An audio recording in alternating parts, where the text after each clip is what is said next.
Kamusta mga katarot? Ito tayo. Ito tayo ngayon.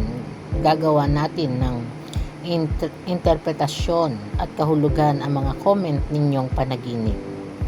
Ito ay random ko lang na nakinuha sa mga comment section, kaya pwede din kayong mag-comment ng mga panaginip na paulit-ulit pumapasok sa inyong isipan o sa inyong pagtulog, no, na gumugulo, no, sa inyong isipan at pinag-aaralan kung ano ang kahulugan, no. Pag may oras tayo, no, gagawa natin ng panibagong video. Start na po tayo.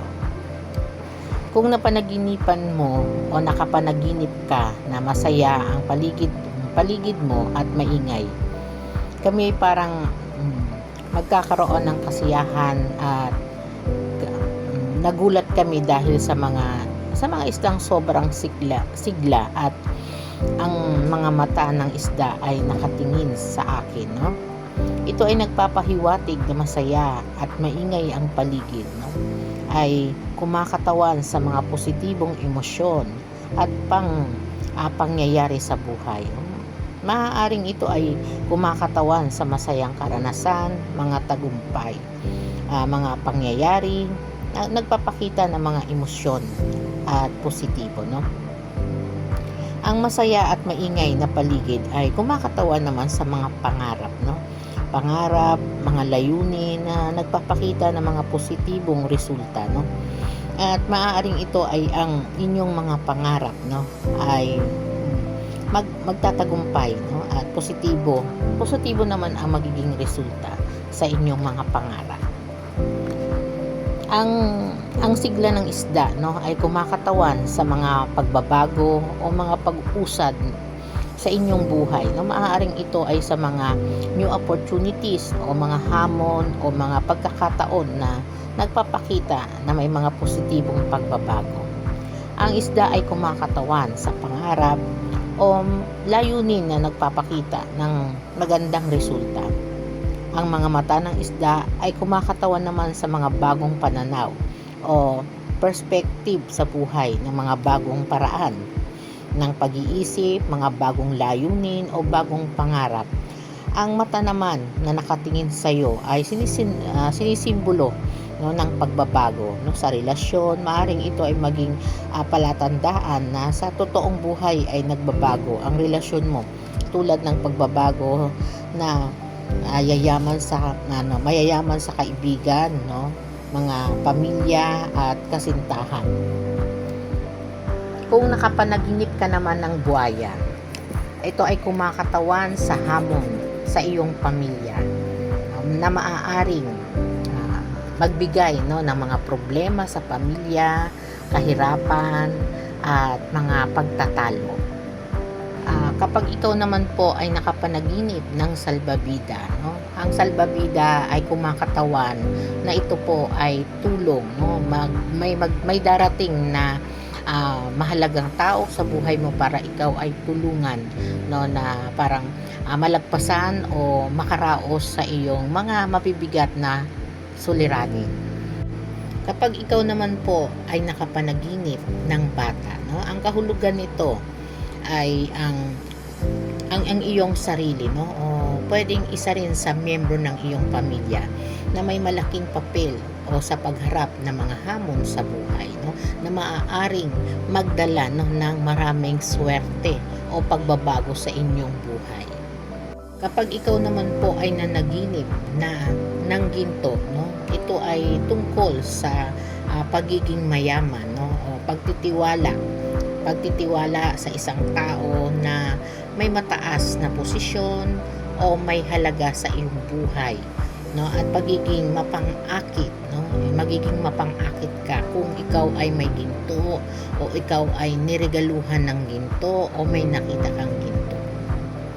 Kapag ikaw naman ay nanaginip ng babaeng hindi kilala, babaeng kilala o babaeng dati nang kilala, no, ang ibig sabihin, no, sa aspeto ng isang panaginip, ang babae ay maaaring kumakatawan sa aspeto ng iyong sarili o mga gusto mo sa iyong buhay, o maaaring may mga pag-usapan, no, sa iyong mga pangarap, layunin, no, o pagtanggap tulad ng iyong saloobin, opinyon, plano, pangarap.